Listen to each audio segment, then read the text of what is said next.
desires, man. My heart desires to fucking kill these people that I'm working with. I don't think I can do that. Potentially. All right, yeah, I'm ready. All right, give me a 3, 2, 1. All right. 3, 2, 1. Dodgeball. What's up, Yankees fans? Today is Wednesday, May 1st. This is episode 23 of Talking Yanks, the Other Guys. We've got a fun one for you today. Some news that we want to touch on in the Yankees injured land of players. It's deep. There's a lot to talk about. We have some game updates for you since our last podcast last Wednesday. We will have a fun Yankees moment that includes one of the core four for you from the past, as well as touch on some social media, down on the farm, and bash the Red Sox. But let's get straight into things. Let's talk Yanks. Solid. VG, VG, VG. VG. All right, for sure. Give me a 3, 2, 1 back in, and we'll get the intros going. 3, 2, 1, go. All righty, folks. Thanks for joining in today. We appreciate you, as always, tuning in to Talking Yanks, the Other Guys. I am Adam Diodario, coming to you live from Chicago, Illinois, transplanted Yankees fan from New Jersey originally, and I'm joined by two lovely gentlemen today. My regular co-host, Johnny Pinstripes, and Max Martin. What's up, boys? What's up? It is me, Johnny Pinstripes, John Ferraro. Very tired as we record this episode on a Tuesday. I know Adam also had a stressful work day. Worked late, 2 hours later than I was supposed to. I'm gassed right now, but we got to give the people what they want. That's Talking Yankees baseball. Max, how you doing over there in Louisiana? I'm happy to be here. I'm taking one more final tomorrow, and then I'm going to be a college graduate. And the Yankees are hot. Woo-hoo-hoo. Damn, boy. It's all downhill from there. I'll tell you that much. I miss college. I miss college so much. On days like this where I work 2 hours later, I'm like, fuck, college was great. Hey, but you got some money in your pocket with it. Oh, that's the best part. That's what keeps me going. Keeps you going. But, good to hear you guys are doing good. Max, that's crazy. We'll try not to keep you up too late here tonight since you've got some studying and test taking to do tomorrow. But let's kind of jump straight into things because we've got some good news in the Yankees universe. Good news to start. DJ LeMahieu and Gio Urshela left Sunday's game, but may have avoided injury. I'm just saying you're confusing the people a little bit. You're keeping them on their toes by saying good news. Then you said those names. There's been a little 3, 2, 1. There's been a little questionable news reports from them, but do you have something to tell us? Yeah, so as we alluded to, it could have been very bad news, but we got lucky in regards to what actually happened. DJ LeMahieu hit a ball off himself, right knee.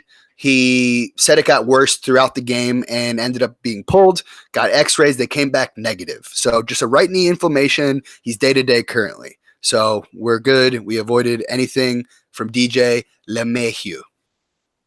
Uh-huh. Yeah, I don't know about you guys, but when that ball hit off Urshela's right hand, I was having Jeter flashbacks. That looked like it could have been a long-term season-ender type injury. Did you say Jeter flashbacks? You mean Judge flashbacks?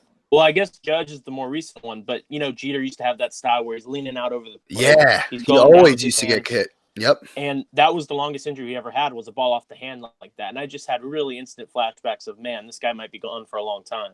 So I'm getting those flashbacks now. I remember Jeter it happened many times where he would get hit in the hands, right? And he would just fucking shake it out, and he would stay in the game most of the time. But he did have that one extended absence.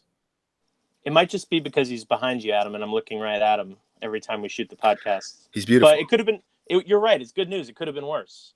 Yeah. Gio's going to be back. Gio, as we alluded to, got hit in the hand by a cutter. X-rays were also negative. He's been a fucking stud for this team while he's filled in for Andujar and just really stepped up to the plate. No pun intended. But hey, how you doing? It would really suck to miss these guys or just add more injuries that we don't need. So we're glad that it worked out. I mean, very glad that it worked out. It's just, it would have been like the most cruel punishment that we got to the point where we have our replacements producing and then we have to start replacing the replacements, that would be the ultimate sign of what the fuck is this Yankees season. Obviously, DJ was starting, but Gio Urshela has been a stud in the field and at the plate, so good to hear that they're probably not going to be out for any time. So thank fucking God. And I keep seeing on Twitter, people have this mentality of, well, there's only so many injuries we can have in a season, so at least we're getting them out of the way. That's From here on out, we can lose 20 more players, 30 more players. There's no reason that we can't lose more. So it definitely can get worse, even though, I want to be positive. We're hot. I mean, those are people just clinging to karma. I kind of understand it. It's like the probability, like how many are you going to get hurt? We've already had so many hurt that we've already exceeded any reasonable number. Someone would say, oh yeah, they would have probably stopped at like 8 injuries, but we're at 13, 14. So I don't know if the baseball gods are smiling down on us this year when it comes to injuries. Yeah, if we would have had to replace Gio or DJ LeMahieu, it'd be with guys that we may have never even heard of and or people that we'd have to go out and trade for to bring in. So that's a good transition to a guy that we did have to go trade for and bring in because our outfield is completely depleted. Cameron Maybin, 10-year veteran. Go ahead. No, he's actually sorry. 13. Wait, start that again because he's 13. Yeah, sorry, go ahead. 13 years? I thought it was 10 years in the pros. Start that. I'm pretty sure it's 13. Maybe I meant we started anyways because like Max jumped in. Yeah, so like, if you I wanted fucked it up, but I think it's 10 years if you want to quit Google. Is it? I think it was 10 years. I heard it on the broadcast the other day. Yeah, they've been saying 10 years. I mean, they could have been wrong. I'll hold up. Fucking Johnny trying to. It was 07, but he probably didn't have a full year. That's technically 11 if it was 08. I would never just say whatever. I don't care. I just was trying to. I'll just change it to veteran. Just say long-term veteran.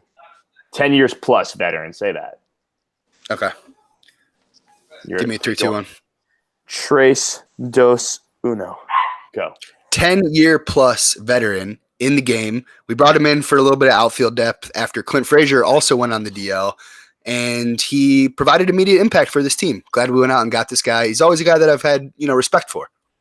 Yeah, it's funny. I mean, this guy's played on almost every team. Just quick rundown. He's played on the Tigers, the Marlins, the Padres, the Braves, the Angels, the Astros, the Marlins, the Mariners. I said the Marlins twice. He was in the Indians organization when we traded for him. This guy has played literally across this country. We finally brought him in. Also, I agree. Always had respect for him. He was pretty integral. He had some big hits in 3, 2, 1.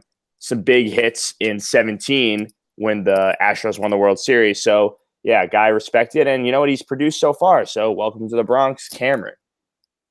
Yeah, this is a fun new step in this last sort of run we've had of like mid to late 2000s outfielders who aren't as good as they used to be. We had the Matt Holliday experience. We had McCutchen last year. Maybin was a guy who was really fast and exciting for a long time, and now we get to see him towards the tail end of his career. And, hey, next man up, a new phrase we all learned this week. And, we need somebody to fill in. Hey, don't forget Carlos Beltran to that list either. Yes, good one. Carlos Beltran as well. We're seeing him. They're coming on a tour through the Bronx. Oh, yeah. Next man up, indeed. Back to the infield, though. We have some updates on Miguel Andujar and Troy Tulowitzki. Both are slated to start a rehab assignment with the Tampa Tarpons, our A affiliate, this week. We're listening on Wednesday, listeners, but we're recording this on Tuesday. So by the time you're listening to this, they may have already started that rehab assignment. But they did get a little bit of work in extended spring training games. On Saturday, Miguel played 5 innings at third base, went 2 for 3 with a 2-run yabo and a walk. A walk? Miguel Andujar walking? That's not something that's rare. He does that less than like 4% of the time in the pros. But hey, maybe we'll see a new patient approach out of Miguel when he comes back. And Stevie Donahue gave him a endorsement saying he looked good, 3 hits, no issues. So we're looking good on the Andujar front. Hopefully have him back with the squad this weekend if all things go as planned. I had nothing really to say there. I think we just segue. Yeah, same. Okay, cool. Now talk about Tulo or. I mean, let's just it's all the injury stuff. Let's just run through it real quick. Give me a 3-2-1. Are you coming in? I'm just looking at the doc real quick. Are you coming in with Sonny Gray stats? Nah, we don't have to talk about Sonny Gray. I just want you to say it really quick, just so I can be like, "Fuck you! Look at the eye test. He's 0-4." Oh, okay. I'll talk about him. Real quick. Yeah. Are we I'm doing gonna it? come in with Tulo real quick, and then Hicks. Do we want to talk about Clint, or that could Yeah, be? I mean, I think Don't kick it to us. Just run through those news really quick. So do Hicks, Clint. Well, Tulo. Clint would be like a longer conversation. That's like going to be a back and forth. Do that Is one it? last. I mean, yeah, Okay. it's going to be like opinions and shit. No, but I haven't. What was his last update? Oh, just No, couldn't get full playing time. Oh, yeah. Fair. I didn't see that. All right, 3, 2, 1, go. And Troy Tulowitzki had his first shot at a extended spring training game the other day. Hit a home run. I think he only DH'd. Don't fact check me here, but he should be back to playing some shortstop in the Tampa Tarpons lineup, hopefully in the next couple days here. Fact check? Do we have a fact check? No fact check. Okay, very good. I wasn't going to fact check. I'm too tired for that, man. I just wanted to say it to get you rattled. I know you love fact checking me, Johnny, so I figured maybe you had it going. But my boy, Aaron Hicks, the last kind of Yank that we'll touch on in terms of injury news, he faced live hitting Saturday in Tampa and is expected to get into some extended spring training games here this week. So we have the chivalry returning. The cavalry? No, that's not the word I was looking for. The cavalry could be returning soon here within the next couple weeks. And hopefully second half of May, we can have 3 or 4 big pieces back in this lineup. I thought we were just – I would have talked there. I thought we were stopped. I thought we were not – you keep pausing. Just keep running. Just keep talking for fucking 30 minutes. I don't know. We're done with the injury updates. Didn't know if you guys wanted to say anything. I mean, it would be the same thing for all of them. Hey, I want them back. Okay, very good. No, but don't you agree? Yeah, but maybe one of you guys should come in now and talk about Sonny or like introduce the topic because I've been talking for like 20 minutes. Yes. Cool. Give me 3, 2, 1. Yeah. 3, 2, 1. Dodgeball. One thing that we want to talk about, a little bit of nerdy sabermetrics, like my co-host likes to preach, and just the eye test, is Sonny Gray of the Cincinnati Reds, former bum in the Bronx. Adam, what's going on with Sonny Gray? He's pretty bad, right? He's 0-4? Hey, I thought that too. And then I took a look at the numbers. Or you took a deeper dive, if you will. I took a deeper dive, if you will, and found out that this guy is actually having a pretty fucking great year so far. Again, it's only 29 innings as of a sample size, but he's running a 10.9 K per 9. His walks are down to a healthy 2.4 walks per 9. He's got unbelievable estimators, a 2.04 FIP, 2.87 xFIP. So he's doing something right that he couldn't clearly do in the Bronx. And it's just mind-boggling because this guy's like a top 10 pitcher right now on the WAR leaderboard in Fangraphs. So I saw it the other day and was just like, what the fuck is happening? But you know what my eye test is telling me? What does it say, Johnny? He's 0-4, but like that's not too big of a deal because obviously the stats you're coming at me with, they're fair. But you know what that 0-4 is telling me? He is a bad teammate and they don't want to score runs for him. So they're taking a stand. They do not produce offensively when Sonny Gray is on the mound because I've heard he's an asshole. He's egotistical. He thinks he's the shit. That's what the eye test is telling me, that his players don't want to hit for him. And that's why he's 0-4. Spin zone. So here's the question. Speaking of Sonny Gray as a teammate, Sonny Gray and Yasiel Puig are both on the Reds this year. What are the chances that they talk for more than 10 minutes one time this entire season? Oh, I love Yasiel Puig. I hope he just bodies the hell out of Sonny, intimidates him. He's definitely the top dog there for now, besides Joey Votto, who I also really like. I think if Puig wasn't brand new, that would be the case, but they're both brand new to this team. But Puig, your friend. Hashtag Puig, your friend. So he seems like a nice guy. That brawl, we don't need to get into that from a few weeks ago. That picture against was it the Pirates? That was amazing. Amazing. I could use Puig, picking it up a little bit offensively. So could Sonny Gray. But, he's been a disappointment for my fantasy team so far. So you have Sonny Gray too? I do not. I will not put him on my team, but I could probably use him too since he's been, just results-wise pretty good besides the win-loss record. But I digress. One hot topic that I actually also had a conversation with a couple of guys in my fantasy league recently is Clint Frazier. So he's obviously hurt right now. as well as a myriad of Yankees players.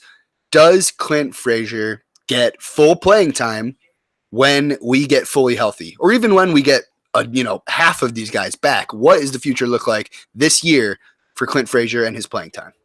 So, okay. Sorry, you want to go first? No, you go.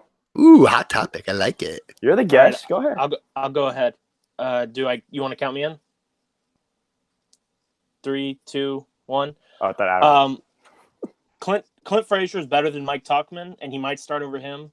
But the bottom line is that when everybody's back, this organization has shown us that they value Brett Gardner too much. Stanton's the starting DH. Obviously, you're not moving Hicks or Judge. So might he be a fifth outfielder? Maybe. But when we're 100% healthy, Clint is not a big factor on this year's team. I'm still excited about him long term, but he's just not going to play over Gardner no matter how much we all want to see it. Or some of us want to see it. I disagree with that. I mean, that was the case the last couple of years, but I think Clint proved in the small sample size he had that he deserves regular playing time.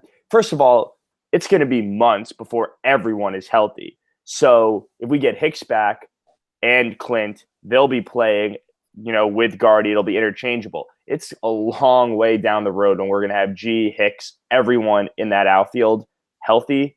So I think that's it's an interesting question, but I don't think it's even relevant right now because Clint deserves as much time as he can. 3, 2, 1. Clint deserves as much time as he can get, and I think he will still have a important part. I don't think it's hard to see Guardy getting a start over him 4 months down the road. Could it happen? Yes, but I think the Guardy ship has sailed. As much as I love Guardy, John, you and I love talking gambling. What would you put the odds at that Clint Frazier starts a playoff game for the Yankees this year? What would I put the odds at? Come back to me with that. Adam, start talking. I'm going to think that over. I was just going to say that there's no chance based on what Clint has done. If we're fully healthy, I'm talking Giancarlo's back, Judge is back, Hicks is back, Gardner's still I wasn't even healthy. talking about Judge because Judge is just a foregone conclusion in right field. Right. But anyways, I think there's 0% chance that they play Gardner against a lefty when Hicks is there. So there's that. Minimum. That's the minimum, though. There's got to be at least a role for him playing against lefties in left field. So I'm going to say that, Max. The odds would be he's a huge favorite. It's a 100% chance in a playoff game if there's a lefty pitching that Clint is going to get the start. They would put Clint in left, Hicks in center, Judge in right, G at DH. 100%. Or maybe LeMahieu's at first, Voit is at DH, Stanton's in left. You pack your righties in there, you get your best hitters in the lineup.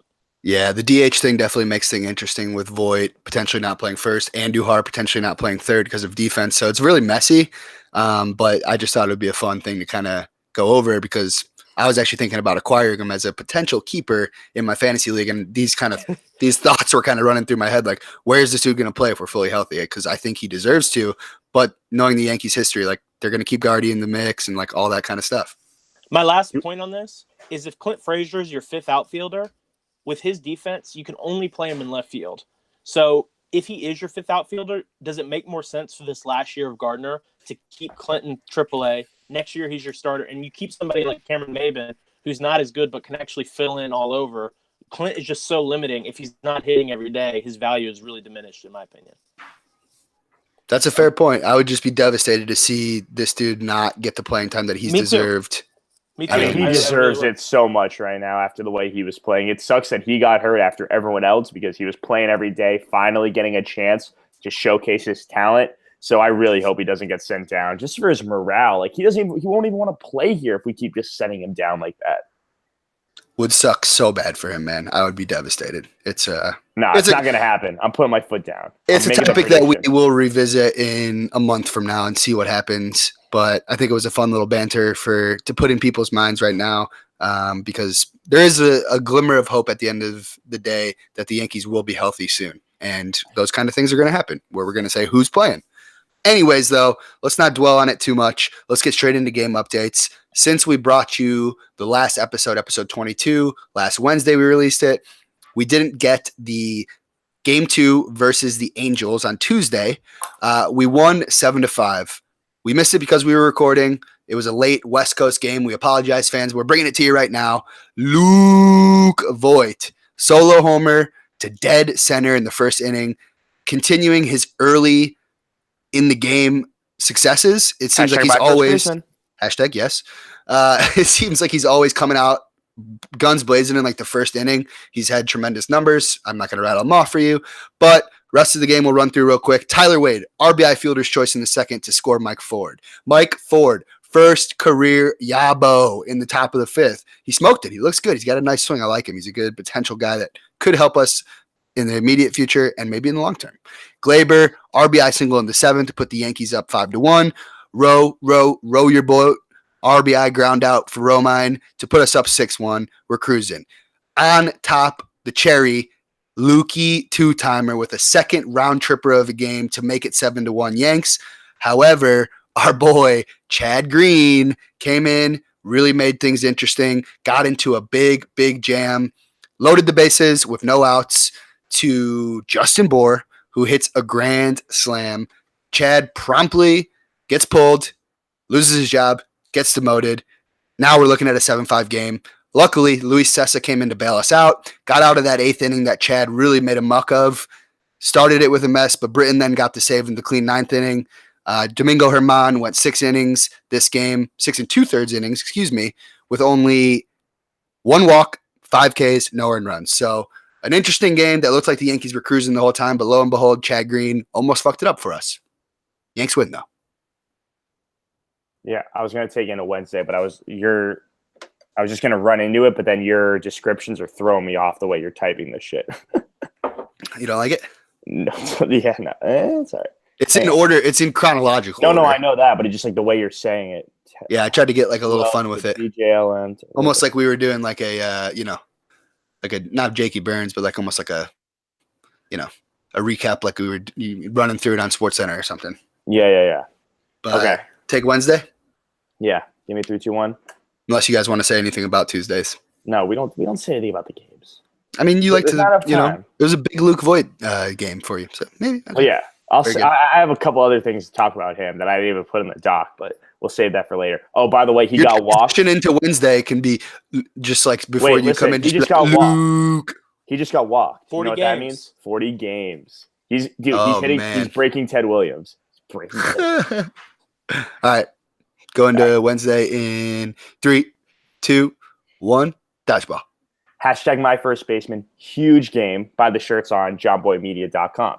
But going into Wednesday, still in LA or Anaheim, as you'd like to say, 6-5 win. And this game was not looking good from the start.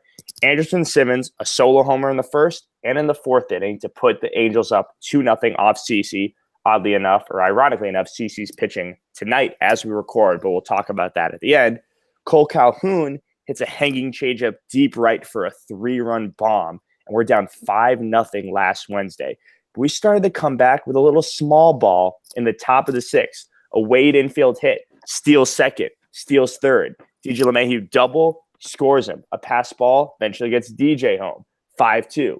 Top 7 with bases loaded. They walk Tyler Wade, make it 5-3. A DJ LeMahieu, same trend right here. LeMahieu and Wade providing the difference. Sack fly by him, make it 5-4.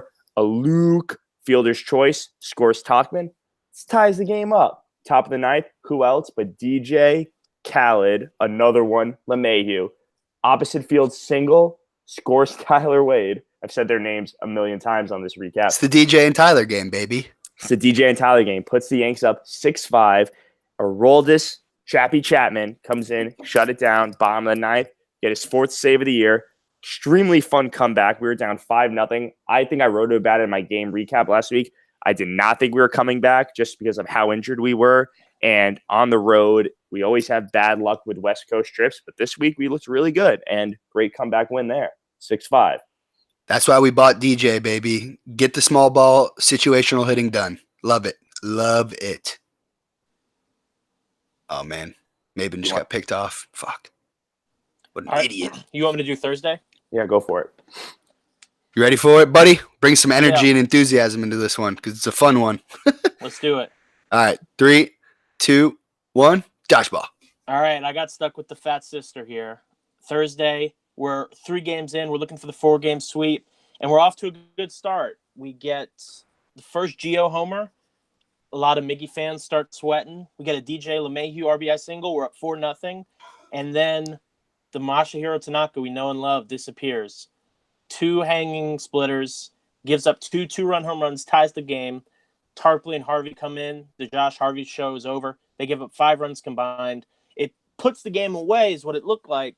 Gary has a chance with the bases loaded. Maybe we can get back into it, but we never really do. They put up an 11 spot, 11-5, and unhappy capper on what was a pretty good series. Yeah, and what could have been an elite bullpen continues to be somewhat mismanaged by Boone, kind of letting us down. Chad Green's been very shaky. Other guys haven't looked as dominant as we had hoped. And just, a game we should have won that we coughed up, and it hurt. But we won't dwell on it too long because that was the end of the series. We came out with a series victory.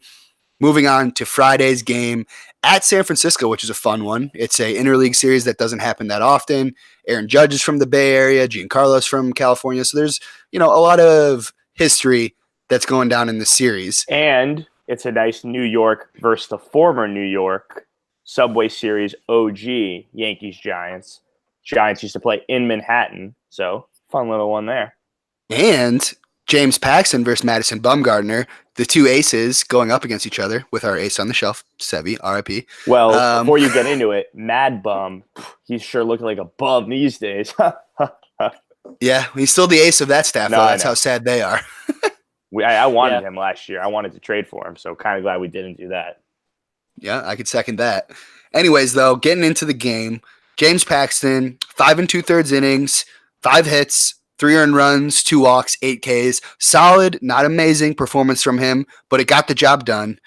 He was cruising with 1-run ball into 2 runs in the 6th, so he kind of fell apart late, but that's okay. He still did his job. Glaber, RBI double. Maben, RBI single for his first hit, his first pitch that he saw as well as a Yankee. So we love that. Come in hot, win the fans over. That's the way to get it done. Gio Urshela, stay hot, kid, RBI single. Luke, 2-run double. And Tyro Estrada, a nice little RBI single too. If you were to listen to this 2 months ago, you'd be like, who the fuck are all these guys and why are we talking about them? But the guys continue to get it done. Moving forward, Luke, a 2-run homer in the big park out in San Fran. Still can't hold Luke's power in. Canely, Britton, Ottavino, Chappie come in to take care of business, get the fucking job done, and preserve the W with the first game of the series at San Francisco. Way to get it done, guys. I'm a little jealous, man. You're stealing the thunder for #MyFirstBaseman. And you didn't even do it justice for how well he hit that ball to straightaway goddamn center field in AT&T Park, Oracle Park, whatever you want to call it. That was a blast. Yeah, not many people can do what he did there, and he's continuing to show that Luke is not a fluke. Correct. And we kept winning on Saturday. 6-4 win. This really should have been a 6-0 win. Finally, Jay Happ, Peanut Butter Happ, as I call him, Mr. Consistent. Yeah, 3, 2, 1. Mr. Consistency. I have a bunch of stupid nicknames for him, but he finally looked like the Jay Happ of 2018. Finally, his last couple starts, he's kept his earned runs down. He's been looking better. 7 innings pitched, 5 hits, no earned runs, no walks, only 2 Ks, but goddamn, he looked great. We were leading 6-0 this whole game. We had a DJ LeMahieu Ribby single. Luke got hit by pitch, scored a run. Kept up his on-base streak. Teddy Bear Gare came back off the IL, started mashing again. Well, he slumped for like 2 games. He's back to mashing. Grand slam. Made it 6-0. Moonshot. And he hit one the next day too, but we'll get to that in a second. We were up 6-0. Luis Cessa, he had a rough 9th inning. He got roughed up, gave up a couple yabos. Chappie came in. You know what? Chappie padded the stats. He came in with 2 outs. 6-4 game, got the save situation, got the dub, moving on to Sunday. Chappie, Cessa, whatever. Cool beans. I didn't have anything to add. Max, do you want to go through Sundays? Yeah. All right. 3, 2, 1. I'm going to start. All right. Sunday was looking like it might be our best, most fun game of the year for a little while. Domingo Germán was dominant for the first 5 innings. He had no-hitterish stuff there, in my opinion, was looking really great. Kind of fell apart in the 6th and gave up 4 runs, but it wouldn't come back to bite us. We were hitting the ball. Gary scored on. Let me start. Sorry. You're good. 3, Don't apologize. 2. You're good. Three. Wait, the Gary Fielder's choice, that was the error, right? The error, and then Luke hit into the double play. Correct. Okay, sorry. I Three, just like you could just say Gary. I mean, go wherever you want. Go ahead. 3, 2, 1. You got it. Gary has a fielder choice run. Glaber scores on a ground out. Luke Voigt has a 2-run single. He stays hot. Glaber hits a deep fly ball to left field. That goes for a 2-run homer. Gary hits a homer to left field.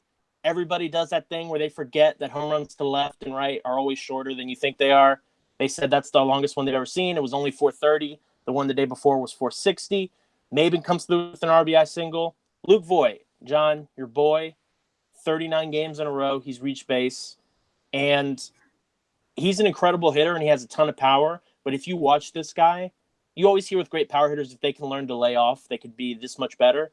He is laying off curveballs that were fucking him up at the beginning of the season, and it's incredible to watch. He's really changed as a hitter. It's incredible. And I agree with that, Max. I'm going to get into my stats. Not to cut you off there, but I had these stats laying in weight.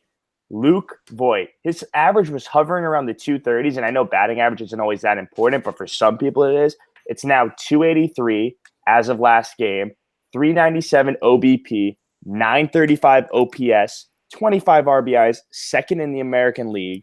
The man has come on big since Greg went on the IL. And just to say, we're recording this on Tuesday. We had no game on Monday. So we'll give you little updates if anything big happens in this first game in Arizona. I just got to say, it's CC trying to get his 3,000th K. He just got 1, so he's 2 away. We'll have to announce that if he gets 3,000. And Luke Voigt, my first baseman, has walked. He is now at 40 games on base in a row. Holy shit. Yeah, he's starting to become Joey Votto-esque with that eye at the plate. He doesn't really chase a lot, and he gets his pitches and he hits it. So let's keep it up, Luke. Hashtag Johnny's first baseman. We love you, kid. Keep it up. Adam, and CC, 1 strikeout away, baby. As you guys are listening. Another one? I was about to say I want to break news when he gets it. No, they robbed him of it. Or are you that much ahead of him? Oh, wow. Holy shit. Damn. Wait, what happened? I looked away. It's a curve. It was a Everyone slider on thought the it was a outside. strike. It was a slider on the black. The batter put his hands down like he struck out. Everybody thought it was a strike except whoever the fuck is behind the plate. Oh, I'm seeing the fans now. Fans, you are getting the folks. He got robbed. He got robbed. All right, we're cutting this part. No, I kind of like it. Yeah, but when I said they're cutting this part. Okay. I'm gonna have 3, 2, 1. Fans, you are getting breaking news as we're recounting this game. CC just got robbed, but he's gonna get it tonight. They're feeling it. The crowd's getting pumped up. We're gonna beat the Diamondbacks. Let's go. A little 2001 World Series rematch playing in Arizona. Arizona and San Francisco. Some interesting places that we don't usually play in. Fun stuff indeed. And like we said, we'll continue to break this news live to you. But before we do that, and before we get on to some other things, that's dumb. Give me a 3, 2, 1. I was watching 3, 2, 1. But before we do see 3, come on, 3, 2, 1. But before we do get the pleasure of seeing Jesus, dude. Sorry, that was a natural. You motherfucker. Just come in with that he finally got it and then start. That wasn't his 3,000th though. I know. Okay. 3, 2, 1, go. CC did end up getting the strikeout in that at-bat, so all is well in the world. He's 1 out away, and we'll break it to you when he does to get the next strikeout. But first, we got a favorite Yankees moment from the past, and as I alluded to in the introduction, it is one of the core 4, Jorge Posada, a walk-off homer in 2006. May 16th, 2006, the Yankees versus the Rangers. This was a crazy, crazy game that was just your average run-of-the-mill game. By the second inning, though, the Yankees were already trailing 9-0 to the Rangers. You guys may not remember, but Sean Chacon was on the bump for the Yankees. We fast forward to the 6th inning. An interesting little tidbit happened. The Yankees trailed 10-5 at this point with Teixeira on first while he was on the Rangers and 2 outs. Hank Blaylock doubled to the left field corner where Melky Cabrera on the Yankees made a typically adventurous play out in the outfield, bobbling the ball. He was able to finally recover, though, get it into Jeter, who was cutoff man, threw it to the plate on 2 hops. Teixeira levels Posada, puts his head down and fucking girths him. Posada, the legend he is, though, held on to the ball, managed to take the brutal hit, absorbed it, got up, had the ball in his hands, rolled into the umpire on his back. Shit was everywhere. It was nuts. But our boy ended up holding on to the ball. This is just the beginning of it, folks, though. We have a wild ride still coming. A 3-run homer by Jeter cut the Rangers' lead to 10-8 in the 6th inning as well. A Bernie Williams double scored another run before Miguel Cairo, 2-out, 2-run single to tie the ball game. We move on to the 9th inning. We called upon Mariano Rivera to hold the lead. 2 broken bat hits, which never fucking happens. Very sad. Kevin Mensch then led off with a blooper to center and a sacrifice bunt and a walk. So we're really just kind of getting some uncharacteristic Mo here. Robinson Cano eventually made a really nice play at second, though, to hold the lead. Fuck. Wait, can we stop for a second? I think you're going you said way too much stuff. Way too much. Maybe I just stop after the Teixeira thing. Plus, Max, I don't know if whoever was like running around, we got some feedback in there. Feedback? Yeah, I heard like... All right, so why don't we would you I'll just cut it? I'll cut it after the Teixeira part and then just go bottom of the 9th. Fast forward to the bottom of the 9th. Okay. 3, 2, 1. We escape up a home run. Go. 3, 2, 1. Fast forward to the 9th inning. Manager Joe Torre gave the players a message in the dugout. Said, "This game is yours." Posada said Torre had told them, "You fought too hard to lose it." So we're now in the 9th inning. The Yankees are down to their last out, trailing 13-12. Jorge Posada comes to the plate with our last hope and does this. All right, with editing, I think I'll be able to make that work. So you went from Jordan. Went from the Teixeira girthing Posada into the 9th. That other shit wasn't really that important. Hey, I just got to say one thing. If you leave my 3-2-1s in this week, I'm going to be pissed. I'm going to do it on purpose, dude. That's my sabotage now. The few times I've done it have been perfect, spotless. Yeah. I was trying to edit quickly last week. But it didn't work out. Where's Liz at tonight? I don't know. She's probably pissed off at me that I'm fucking ignoring her for doing Yankees talk. Have you not texted her back? Oh, shit. No, I'm fine. Oh, okay. All right. One of you guys come in. I feel like I've been talking for a goddamn hour. Talk about how this was the biggest. So we were down for the 13. biggest comeback we've ever done. 9-run deficit. It happened twice. We overcame a 9-run deficit twice in this game. Wait, what do you mean? How is it twice? I don't know. That's what fucking what's his name said in the. No, I know, but they only call. You get down 9, you cut the lead to like 6, they make it 9 again, and then you. Oh, yeah. Okay. I got it. Give me a 3-2-1. So we won 14-13. Yeah. Yep. Walk off. Give me some hype too, Johnny. Yeah. Give me 3-2-1. And then you come in, Max. All right. 3, 2, 1. Dodgeball. Let's go, baby. Hip, hip, Jorge. Holy shit. I remember this game, and wow. What an unbelievable comeback. Down 9, 3, 2, 1.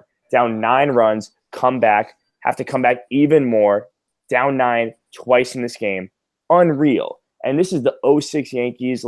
This was after the dynasty and before we won in 09. But goddamn, they had some fight in them. Watching this video again, it looked great to see those old guys. I saw Robbie Cano on that team, the Giambis on that team, obviously Jeter and A-Rod, the stalwarts. But Jorge Posada is an integral member of the core four, one of my favorite players of all time. And goddamn, clutch play. He was always great in the playoffs. And this was a beautiful 2-run homer to complete the comeback and win a 14-13 wild game. Let's go, Jorge. Incredible. And CC Sabathia has just become the 17th pitcher in Major League history. So let's announce it after because we're in the middle of a Yankees moment. We're talking about 06. We'll bring it up. You agree, Adam? Yeah, let's do it right after the moment. Yeah. Damn, okay, did he get it? Because nobody will know when it's happening or whatever. You know what I'm saying? Yeah, that's fine. I don't have anything to add to that. I feel like you covered it. I can add a little bit, and then Max, you can come in right after what I say and say, and it just happened like you did. Okay? Okay. But no, after the Yankees moment. Yeah, but after I talk Oh, about it, then yeah. it will be over. Wait, are they taking him out of the game? No, they're he's doing just getting congratulations from everybody and shit. It was also the end of the inning. Oh yeah, it was right. Yeah, it's in there. All right, give me a 3, 2, 1, and I'll come in and talk a little bit about the Jorge moment. And then, Max, you talk about CC, break that news. We'll touch on it for a second and then move on. 3, 2, 1, go. Jorge knew it the second it left the bat. He said, what a fulfilling moment, too. Like Joe Torre had just given the pep talk. He had been girthed in a home plate collision by Mark Teixeira's big ass earlier this game. Like a whirlwind of emotions and just like a long, pressing, grinding game that would have been so excruciating to lose after 2 9-run comebacks, which tie the most we've ever come back for twice in one game. And Jorge, who else? Number 20, my favorite catcher of all time. I wear number 20 because of Jorge and all of my like extra, sports and everything that I played throughout my life. He did it. He fulfilled the legacy of that game. It was its own like storyline in one game. Jorge fucking Posada gets it done. Great call by John Sterling too, by the way. Just phenomenal. Incredible. And guys, from one Yankee hero to another, CC Sabathia, Yankee legend, becomes the 17th man in over 100 years of professional baseball to get to 3,000 Ks. It's incredible. Only 3 other players who have played with the Yankees have done it. We're talking Clemens, Johnson, and Niekro.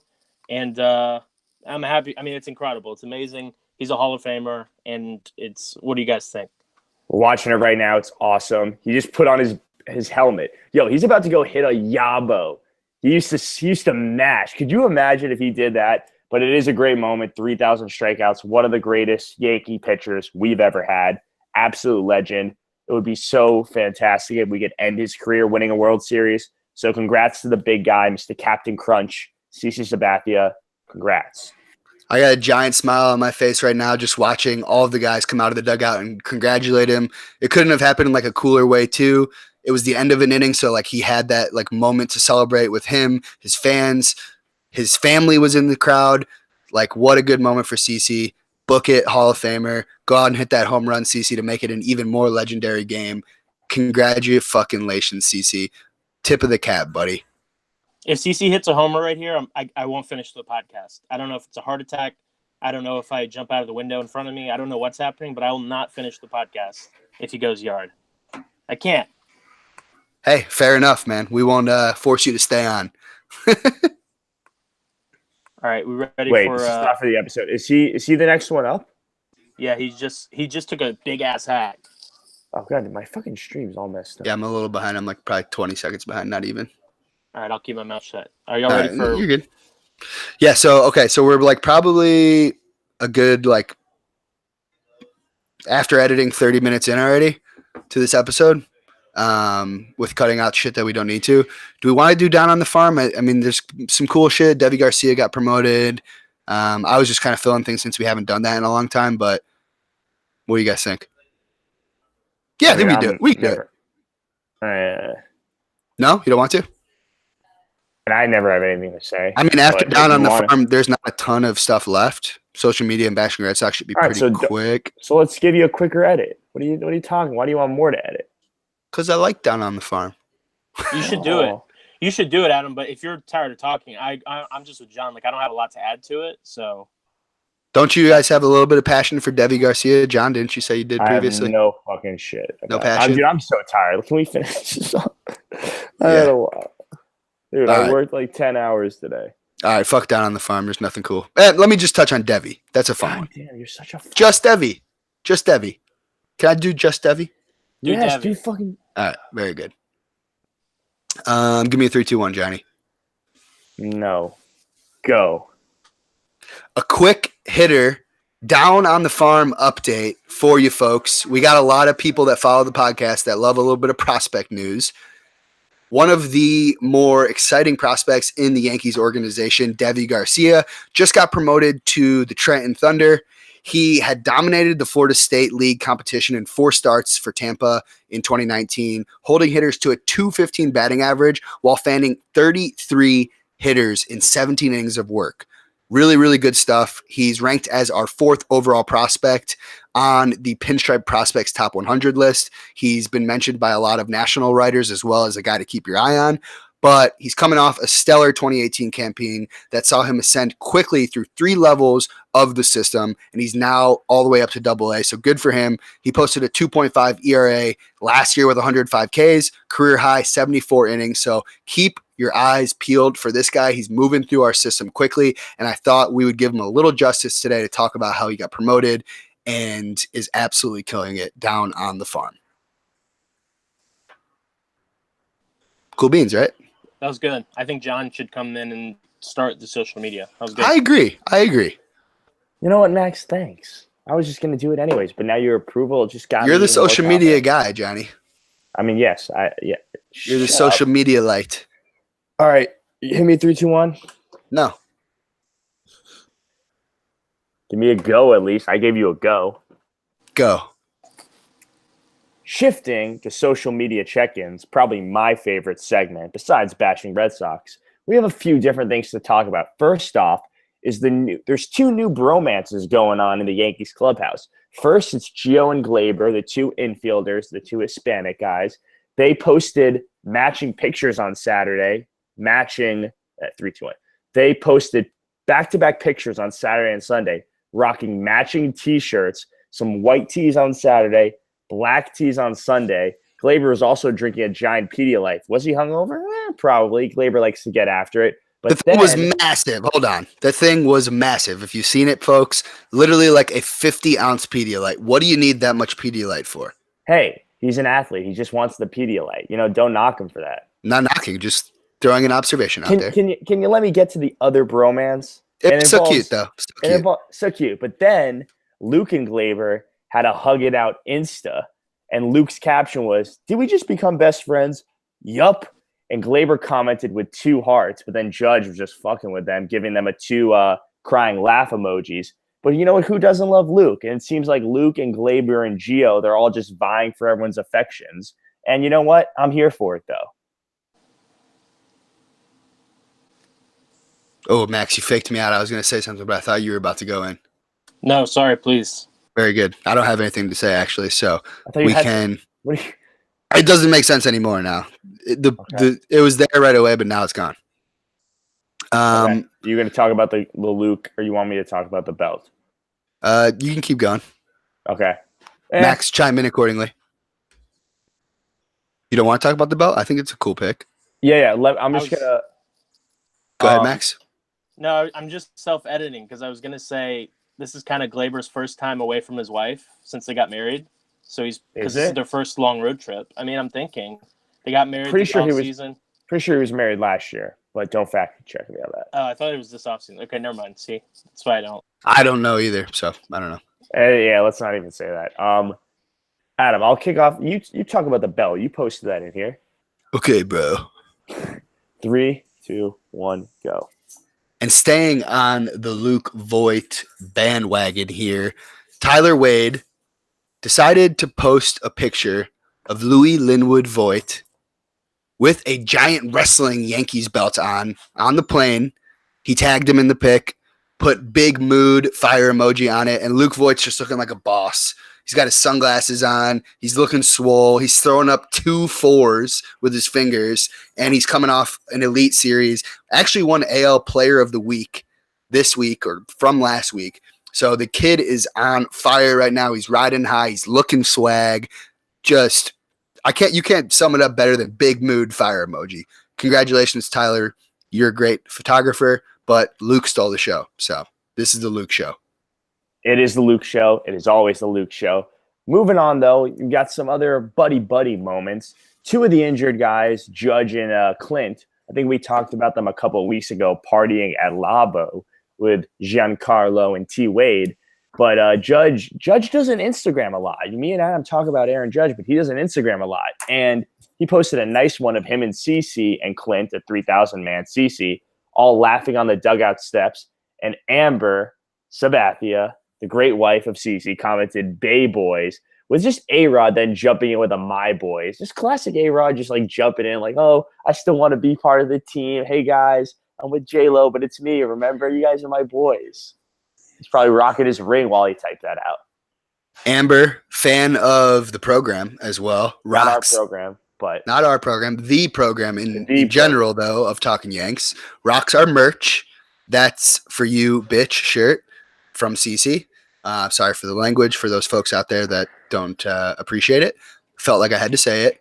She's actually getting interviewed as we speak right now by Meredith Marakovitz at the Arizona game talking about CC. So what a good supporter she is. Love to see her out there supporting her man, our man's, the big man, CC, Mr. 3000. Wait, Yeah, could you imagine if she was wearing the That's For You Bitch shirt right now? That would be fucking great. Yo, she's actually looking pretty hot too. Oh, she's a very attractive lady. I never really saw her like in that light, but I'm looking at her right now like, whoa, Amber was good. Her and Meredith got matching hair going right now. Yeah, she's looking good. She's obviously showing out for Cece's performance, but good for her. Good for C. All right, we're a little off track here. All right, what do we have left? DD Instagram video. It was just him talking about, for everybody who's been asking me how I'm doing. Okay. Max, are you familiar with that one? Not really. I just added the A-Rod thing at the end that I was going to talk about. But All right, you can go to that. I'll read the DD If I- thing real quick, and then Yeah, go. 3, Okay. 2, 1. Didi Mariexson is his official name, Gregorius. We need him back. And I always comment that I'm not too thrilled with him posting all of his artsy videos and his editing, his pictures in St. Petersburg. What do you do with Didi? But finally, he gave the fans a little tease, and he posted a video of him, and he said, for everybody who's been asking me how I'm doing, here's some small footage of me hitting and long tossing 135 feet. So we got a little inside scoop on what he's doing to prepare to get back to the bigs. Good to see him playing. Good to see him at least. He's not a hobbled man. He's getting out there, getting ready. Didi, get back. Everyone get back. We need you guys. Yeah, and the final social media check, and this is kind of a cheater, but I did see it on Instagram. A-Rod during the Sunday night baseball broadcast was playing catch with Tony Kemp in between innings. They're doing that thing where they broadcast from the right field bleachers, and I just got to use this as an opportunity to say it was a good idea that they tried it, but please stop putting the broadcasters in right field. All they do is talk about how they can't see anything that's going on the whole game. A-Rod has to do his fake normal thing where he's trying to be funny and affable and talking with people, and that always comes off as fake. Put A-Rod in the booth, let him talk about the Yankees and riding the subway, and let the announcer see the game. That's my take on that. If anyone can fake it to make it, though, it is A-Rod. Throw some other jamokes out there that are former players, and they're probably going to botch it and make it even more awkward than how A-Rod does it. He's decent at it. We'll give him a little credit. Little bit. I mean, we know he's pretentious, but we also knows he can. 3, 2, 1. We know he can be pretentious, but we also know, he can get his way. He's a charming guy, and all the people will be like, "Oh, look at that guy. Maybe he's a good guy now." But we know. So I love A-Rod, but his entire life, all we've seen is kind of like the fake media personality. So he's really good at it. So it seems like it's genuine. I enjoy hearing him talk about baseball more than I do trying to be a cool, normal guy. Hey, I can get behind that, definitely. But, we give a lot of love to A-Rod on this program. So, what's in a Talking Yanks episode without talking a little bit of A-Rod? And also, what's a Talking Yanks episode without finishing by bashing the Red Sox? As of Tuesday afternoon, the Red Sox are an absolute mess right now. 12-17 record, 7.5 games out of first place, gentlemen. Not good. Wait. They got that win today, so they're not exactly that. That was the thing that we were talking about. Okay, update it. Well, what is it then? Well, give me a fucking second and I'll look. Motherfucker. I trust what's on the doc. I'm like Ron Burgundy, dude. I'm gonna read what's on the doc. Okay. Well, Adam. The thing is, all those other stats are fluid, so that's why I was gonna say if you just said as of Tuesday afternoon, all the stats would have been right. I didn't even who put those stats in. I did. So you put those stats in, so then you should have. God damn it! You're well, incompetent. you faked me out. I didn't. All right. So It's 13 and everything I 7. said was good then. As No. of Tuesday afternoon, No, they're it's 12 wrong. and 17. They're 13 and 17 with 7 games out. Wait, what? As of Tuesday afternoon. Well, why would you say a Wednesday morning? Because that's what we wrote. I don't know. Everything's before we're planning this as if we didn't record and know the Red Sox outcome. Well, the only reason is because you're not going to be able to change the run differential stats, and the playoff odds are already going to be different because there's games going on right now. So if you're trying to be right, okay, go ahead. Adam, just say this the record they are now because they're going to hear this Wednesday morning, and then just say as of yesterday their playoff odds. It's not that big of a deal. I like being accurate. When did the Red Sox play today? Is the game over already? They played at 1:00. Okay. That's why I was confused when you added the run differential stats because, like, I added those stats, and then you were saying, oh, they weren't updated, but you updated them, but they're not updated. I added them today during the day before the Red Sox played. Before the Red Sox played? I believe so. I don't fucking know. All right, it's so insignificant. How do you want to go about it? I'm rattled now. I have no idea how to go about it. I want to talk about these stats, though. Well, you can't give that their record isn't what the record is now. Then you do it. What? I don't know, man. I don't know what. I'm so confused. I don't know what the fuck to talk about now. What are you talking about? What should I say?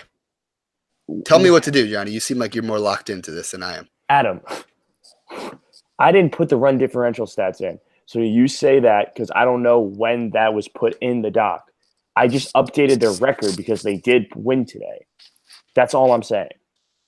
All right, whatever. No one's going to fact check us. If you want to say they're 12 and 17, you want me to change the record, I can.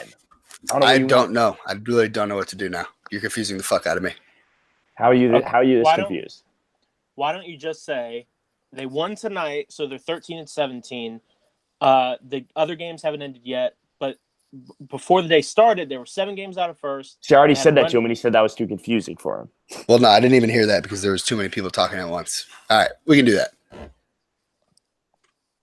Give me so do I have to redo the whole thing? Yes. The whole thing, it was 3 seconds. No, it was nice. It was nice. Really threw me off my mojo there. It was not my fault. It was your fault. All right, 3. Wait, hold on. I still don't really even know what to say. Now I'm just watching the Yanks. All right, here's what's going to happen. Double. I'm going to kick off. Back-to-back doubles, Gleyber and Gary, baby. I'm going to kick off their record now, and then you're just going to give your run differential thing, okay? No. Because I had a nice intro. So give me a 3-2-1 and I'll come back in. I got it. Go. Go. Give me 3-2-1. 3, 2, 1, go. As of Tuesday afternoon, the Red Sox played this afternoon and lost again. They are now 13 and 17. Well, they 7 games. Lose. They won big. That's what I'm saying. Give me it again. 3, 2, 1, go. As of Tuesday afternoon, the Red Sox played today. They got a win, but the record is still disgustingly ugly for the defending champs. 13 and 17 right now, 7 games out of first place in the AL East. As of last night, they had a run differential of -31. That is 3rd worst in the MLB, trailing only Baltimore and Miami, who may be the worst teams of all time, both of them. Oof. And their playoff odds as of last night, according to Fangraphs, were at 48.3% chance of making the playoffs. Not good, boys. What are our thoughts here? I mean, I just love it. I mean, I don't try and get ahead of ourselves because, still early in the year, but it's great to see, as I said, I think last time, we're hurt and now we're winning, but we had an excuse. They're hurt. I mean, they're not hurt and they're losing and they're pretty much healthy. So it's great. Their bullpen experiments looks pretty good, Adam. I feel like you would agree with that. No Kimbrel. Their bullpen's looking all right, but everyone else, not good. Yeah, it's not good. Obviously, they've won the last 2 days, so maybe a little bit of uptick. But we all have that one Red Sox fan, and it's not going well when you stop receiving texts from them. And I have about 10 unanswered bragging texts to my Red Sox fan. So that's how you know The Yankees are on a run, and they're starting to get a little bit nervous. They're losing some of that World Series confidence, which is nice to see.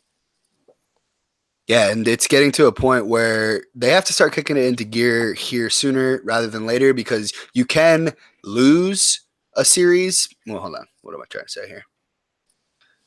Give me 3, 2, 1. 3, I'll just give myself. 2, 1, go.